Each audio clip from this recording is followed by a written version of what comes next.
Bali sir, ito yung unit nyo, 40 kg per day. So naka-clear wrap yan, stainless po ito. Ito yung ano niya, touchscreen. So sa YouTube meron naman po tayong ano nito, tutorial. Ito yung on and off, shortcut mode, settings, adjustment ng thickness. Actually nag-a-adjust mag-isa yung unit.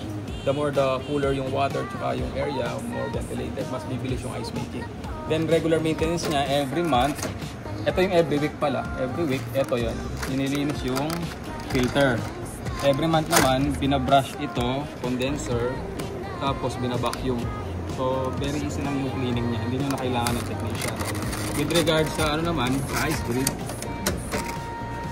Ito yung sa ice grid niya, yan. So, less maintenance dito kasi naka-purified. Make sure lang laging purified yung ginagamit nating tubig.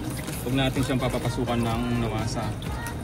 So ito yung water tank, ayun yung ice ano niya, ice grid or evaporator. So babagsak dito yung ice sa may ice pin. So pag nagpuno siya, mag-ano yung sensor. Ito yung sensor niya.